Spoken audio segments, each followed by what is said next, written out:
Hey there, Scorpio Sun, Scorpio Moon, Scorpio Rising. Welcome to your reading for September 12th through the 18th. I'm going to pull cards for that energy, do the 9-card spread, and then we'll pull cards for each of the different, as the moon transits through the week. Wow, you have cards I've not seen yet. I'm excited. It's been the same messages pretty much. Okay, so, that one too. All right, so as always, check out your sun, moon, and your rising in case this doesn't resonate for you, but also because it gives you a really complete picture for what's going on. You have the No Places Like Home card for your overall energy. And the key to the situation is thinking. And so it feels very much like you're trying to decide what feels like home for you this week. And home can be literally where you physically live. It can be the community that you hang out in. It could be your friends group, your family group for sure. It could be the people that you work with. It could be any major choice and decision that you're making. Does it resonate in the heart space as something that truly feels like it's something that is you. And so you're being asked to really tap into what feels true and authentic to you. So this is kind of nice energy. So yes, so here we have the key to the situation, the thinker. That's in the heart space, and I thinking is the kind of thing you do when you're analyzing a situation, right? It's narrowing down the choices, but when you're going to make a decision, it should be made from the heart, not the head. The analysis should help to get you to narrow the choices, to sort things out. But eventually, it's what resonates in the heart and what feels like home to you. What truly brings in the joy and the happiness. So,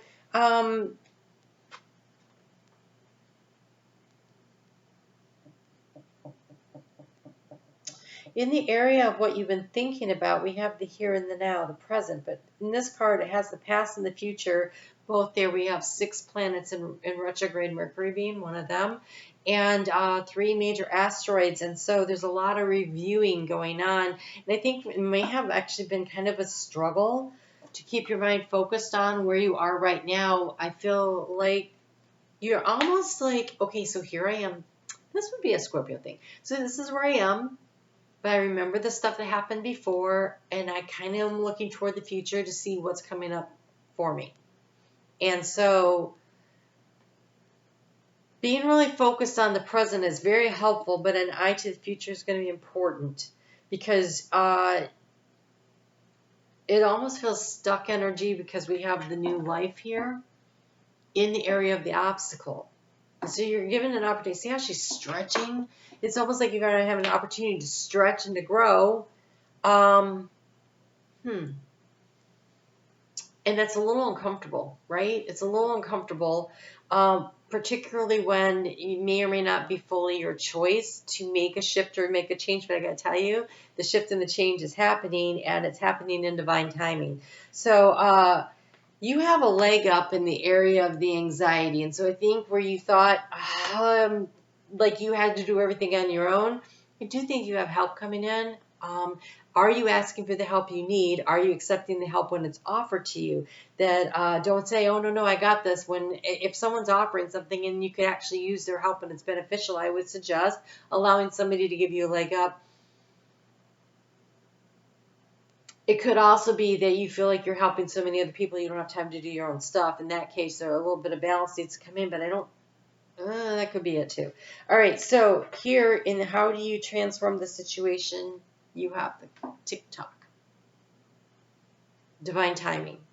Things are happening on divine timing because the action to take, you have the fates. And so things are going to flow to you in divine timing. So this next 6 weeks is definitely about reorganizing, reinventing, revising, restructuring. This is for everybody with all these planets in retrograde and all this stuff coming up. And then there's kind of a launching forward point of the next section, the next phase, the thing that's going to happen. And it comes because of the new moon eclipse in your sign on October 25th. And so almost as though right now we're all getting our little ducks in a row, right? A chance to redo things in a way that really works for us so that we can all shoot forward in a very positive way, moving toward the direction that we want. So I think that you have been maybe stretched a little thin. Things might be happening not necessarily by your choice and design, but they're happening, and I think you're finding it a little exhausting because you have the card for a time for a nap up here in the thought process moving forward. It's about resources, but also it could be that it's time to stop, to give your brain a rest. Because here you've been thinking so hard about things, and maybe it's about getting in touch with the higher self. In the heart space, we have the higher self, and so maybe, just maybe, you're going to use that excellent intuition that you have and step back out of the overanalyzing, analysis, paralysis energy. Let Spirit have a little bit of the wheel here to drive things forward, and then get in touch with what is true and authentic for you. Listen to the stirrings in your heart, the messages that are coming through, the things that feel like home that really resonate for you, because your outgoing card is the Loyal Heart. It's a beautiful card. It's a card of collaboration, and it's a card of being with situations where you feel appreciated and loved and respected, whether it's at work or in a group dynamic or a family situation. And so actually this is a really nice energy. I think the thing to do is stop thinking so much. I feel like there's been a lot of over analyzing of a situation, and while it's important to always be prepared and to take appropriate actions and thoughts, Scorpio's ability to see, if I do this, this will happen. If I do this, this will happen. It almost feels like a little spider web out. You stand in the center and you're like trying all the different ideas in your mind before you make a move, and it can kind of spiral around, and you can get stuck in a web of your own thoughts. And so try to avoid doing that and just get into your heart space. All right, so this video will come out on the 11th, so Sunday the 11th and Monday the 12th. The moon is in Aries. And the moon in Aries definitely wants you to be in flow with things and allow things to just kind of move in their own way. It is, however, for you, it's also in the house of balancings, particularly if you are a Scorpio rising. And so there's an opportunity to just be in flow and allow things to rebalance. But you have the morning dew, girl, and home in the sky. Look at this.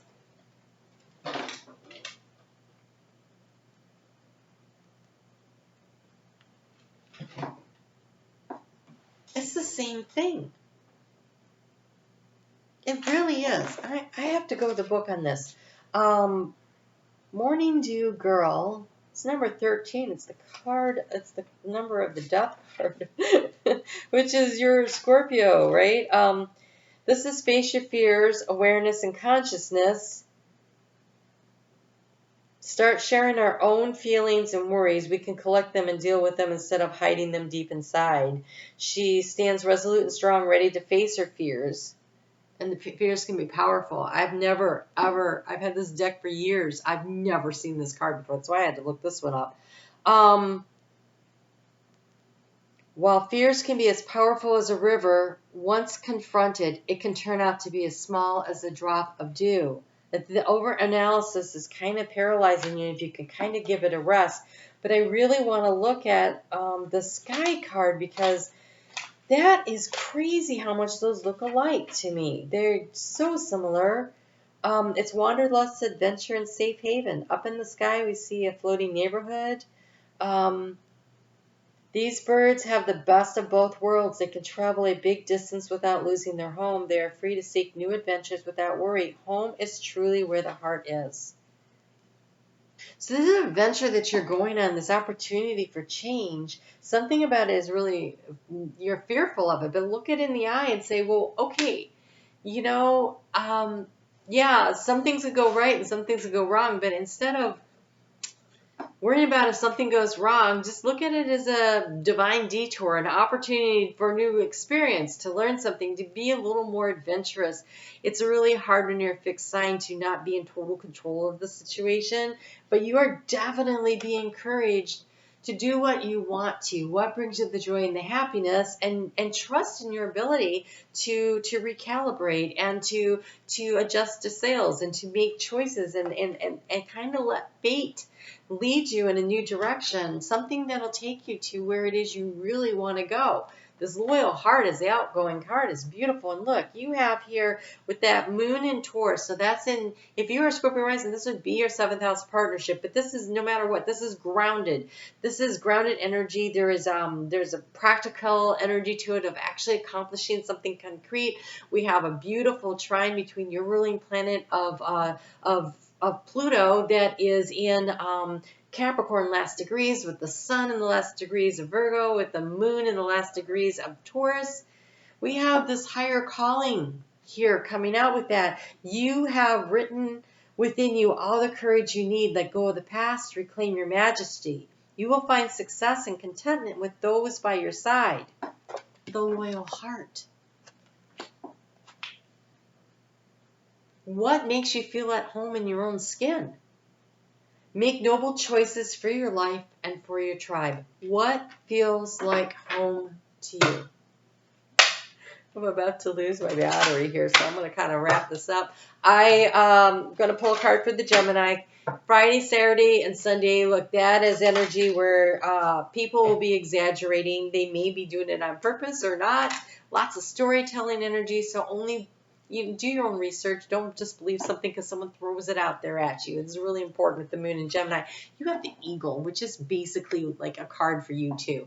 The eagle is one of the symbols of Scorpio, and it is that ability to take a higher perspective and really see the big picture. You are learning all aspects of spiritual connection and search and reaching new heights. If you can just let go of the need to control everything and allow yourself to drift a little bit with spirit as your guide, allow fate to kind of move things for you, but make choices in your heart space for what makes you happy. So kind of give the brain a rest and listen to the heart. Is really listen to your heart. That is the way through this week. It's beautiful energy. 7:30 p.m. Eastern Daylight Time, Eastern Time, because we're about to change into fall. Eastern Time Zone, though, here. On Sunday nights, I do a premiere video for the week, and we do live chat. Come and join us. It's fun. It's a small little group of people, and then the chat disappears, so we talk about whatever we want. No one else is going to see it. So come and join me for that. It's fun. I'm on Facebook every day where we cover the energy as we work our way through it. And, of course, check out your sun, moon, and rising if this isn't resonating. But I'm telling you, if you can just let go of the need to know how it's going to end and take the next step based on what feels right in your heart, you're going to win. You're going to win whatever it is that you want to win here. So this is great energy. Listen to your heart. All right. I will talk to you guys soon. Take care.